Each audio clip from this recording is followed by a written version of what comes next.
Hey 49ers fans, I'm Thomas Mott. Welcome into Chat Sports, and today, let's take a look at all the 49er draft picks. It's not a lot, but let's break down the 49er draft picks in the upcoming 2020 draft, and also look at the needs they could be addressing with those draft picks in the 2020 NFL draft, which really is the main focus now. Free agency, yes, we did a video on that this week. We're now time to dive into some draft stuff as well. Let's go ahead and start with the overall big picture of the 49ers draft here. See on your screen, 6 total picks in 2020. They're also projected to have $21 million in cap space and 17 total free agents. So 6 draft picks is not really a lot. We're going to break that all down here in a second. But $21 million in terms of cap space to re-sign free agents. We did a whole video on this, but I'll mention it again.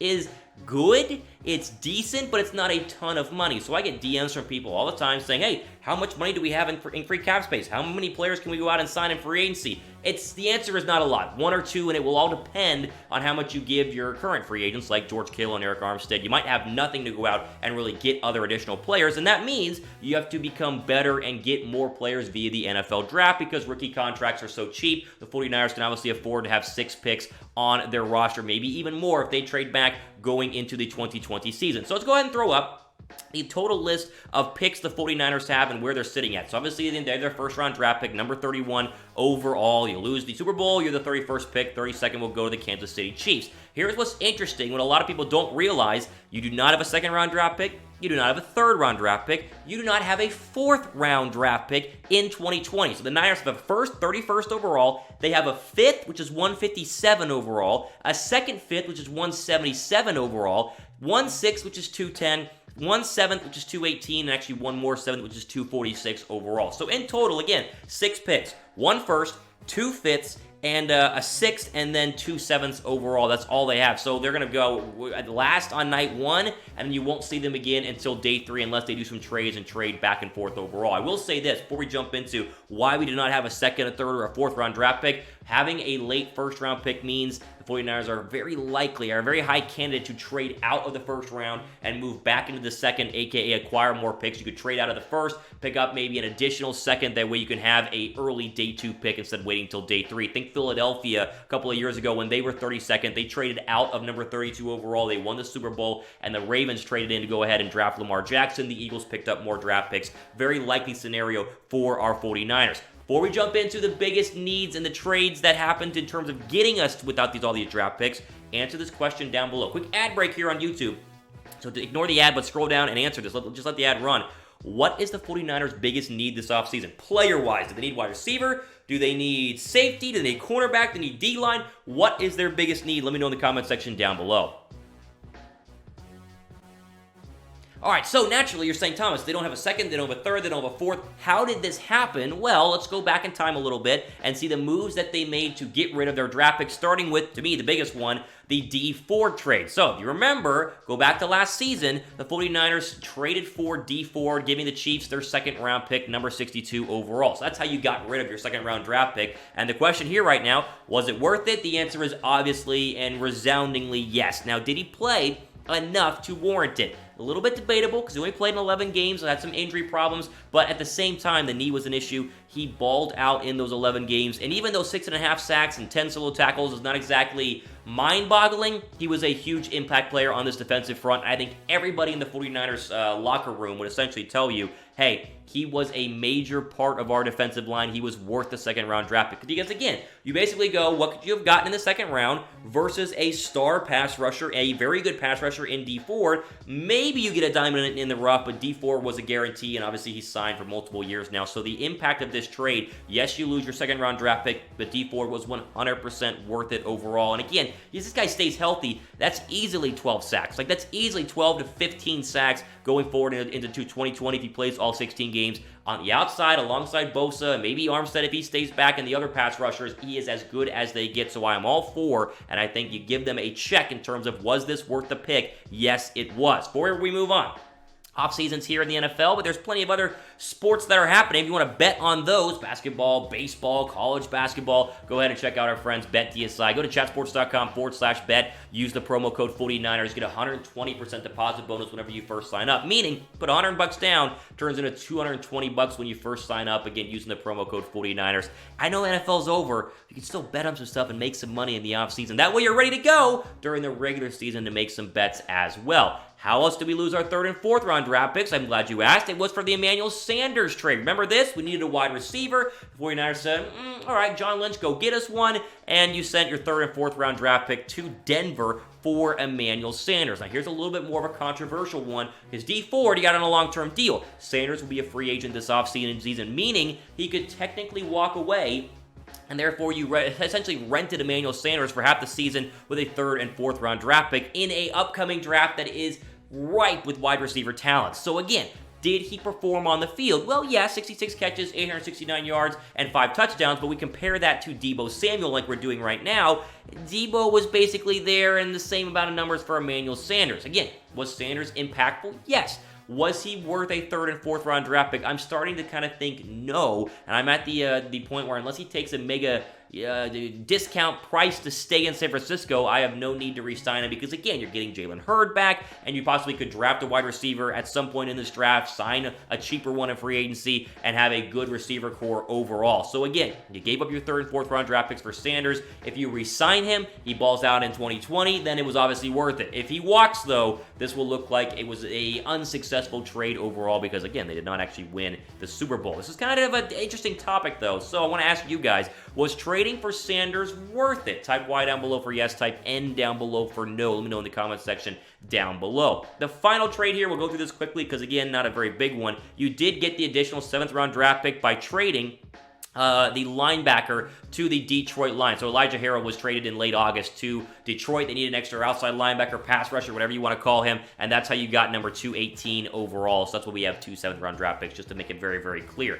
Before we go, guys, I know a lot of guys watch this channel. You do realize that Valentine's Day is coming up, right? Like, you haven't forgotten. If you have, I'm reminding you right now, and my gift to you, how about 15% off Pro Flowers with our friends at chatsports.com/flowers. Everything is 15% off right now. You order it now, they'll deliver it on Valentine's Day, and that way you are not in the doghouse. Again, chatsports.com/flowers, 15% off any order. You can get the biggest one there, and you have a huge discount. Go ahead and check it out right now. Okay, now let's move over to the needs that our 49ers have. And to me, I narrow it down to 3 big needs. You can make an argument for any position. Oh, they need a linebacker. Oh, maybe they need another running back. Oh, maybe they need a defensive lineman. You can make arguments for all different positions, but to me, there are 3 main needs, starting with safety. And the main reason here is Jimmie Ward is going to be a free agent. You might not be able to afford him, and Richard Sherman's getting a little bit older. So when I say safety, you could also equate this to cornerback as well. And there are a lot of good defensive backs in this draft, a lot of good safeties overall. So go ahead and take a look right now at your starting secondary with Ward. It's Sherman, Mosley, Tart, Ward, and then K1 Williams in the slot. But if you lose if you lose Ward in free agency, you have to go ahead and replace him. So that, to me, is going to be priority number 1. And the 49ers are in a great spot at 31 overall to get one of the better safeties in this league, a.k.a. Grant Delpit. We'll throw the safety rankings up on the screen right now. There's a good one from Alabama, Xavier McKinney, Kyle Duggar's on that list, Ashton Davis. But if you wanted to get the number 1 safety in the entire NFL draft, Grant Delpit is one of them. He's been mocked in a lot of mock drafts to San Francisco because there are teams ahead of him that could use a safety, but they have other needs, a.k.a. like Philadelphia could use a safety, but they're going to go wide receiver at number 21, so he might be there at 31st overall. And so if your number 1 need is safety, the Niners could stay in the first round and get one of the better ones in Delpit or McKinney. Before we go to the next need, guys, subscribe to the 49ers Report. If you have not yet, I don't know what you're doing, scroll down, click the red subscribe button. That would greatly help out the channel because the more subs, the more videos like this that keep you guys in the loop during the off season we can do on the channel. Subscribe, notification bell. You guys all know the drill. We're trying to get to 15,000 subs here on the channel. 2 other needs. We'll start with offensive line. Here's why. You had a bunch of injuries on the offensive line this year. Joe Staley is turning 36 years old by the end of this season, and Justin Skule, who could replace him, is still a question mark because he was a later round draft pick and was up and down during his rookie year. Here's your starting O-line right now as it stands. Staley, Tomlinson, course, Richburg was injured. Ben Garland played in his spot, started in the Super Bowl, but he's technically going to come back. Person and then McGlinchey. You could look to upgrade or at least add depth to these positions, maybe even get a left tackle to replace Joe Staley if he is not going to return this season, even though he's signed for the next 2 years. So if you look at a need, and again, it's hard to pick out a need because we are talented everywhere you basically look. O-line is one where you could be totally fine with getting one of the good tackles at number 31 overall, trading back, getting one of the second best tackles, or a guard or a center, depending on who you think is going to be there long term. But injuries were an issue. Depth was sort of an issue for the San Francisco 49ers. I put O-line as their number 2 need going into the NFL draft. Do you guys think it's safety or O-line? Which should they go for at number 31 overall? Type S down below for safety. Type O down below for offensive line. Let me know in the comments section down below. And finally here,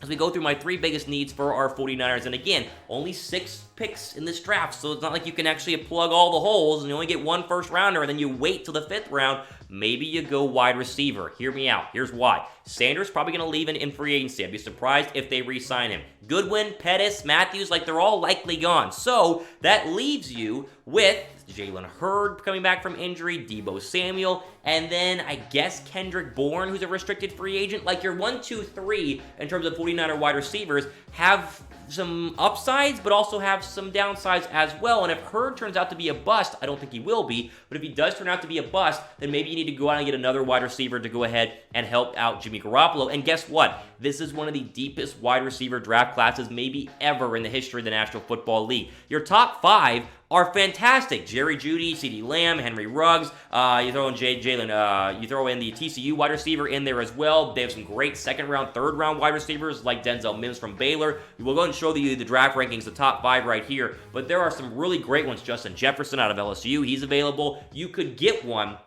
at 31st overall, or you could trade out of that and maybe pick up one in the later 2nd or 3rd round to go ahead and help out your quarterback in terms of Jimmy Garoppolo and his wide receiver core. Again, I put it as number 3 because it's not the number 1 priority. I still would say safety if Ward leaves, or offensive line for depth, but everyone in the comment section down below saying, oh, well, maybe we need a corner. Oh, well, maybe we need a pass rusher. Oh, maybe we need another linebacker. You can make an argument for all of them, but these are the 3 most pressing needs because most of the 49ers in terms of roster and depth looks pretty darn good. You're good at running back. You're good at quarterback. You're good at corner, most likely, unless Sherman starts to really taper off. You're good at D-line, and you're really good at linebacker. So in terms of where do we need to go, my 3, we'll say it one more time, safety, O-line, and wide receiver, and we'll see what happens in terms of what they do in free agency that will impact this going into the upcoming NFL draft. Again, it's going to be interesting.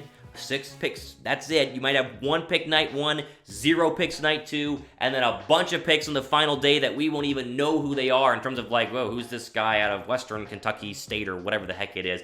But they could do some draft day trades. They could move back. That way they acquire more picks. That's the most likely scenario right now for the 49ers, in my opinion. There you go, though. A quick glance here at the 49ers 2020 draft picks, their needs, and how they got there with the trades. Hope you guys enjoyed that video. Again, be sure to subscribe down below. That way you're notified when we do stuff like this. We do it almost every day here on the 49ers Report. We greatly appreciate your guys' help. For Chat Sports, I'm Thomas Mott, signing off. Enjoy the rest of your day.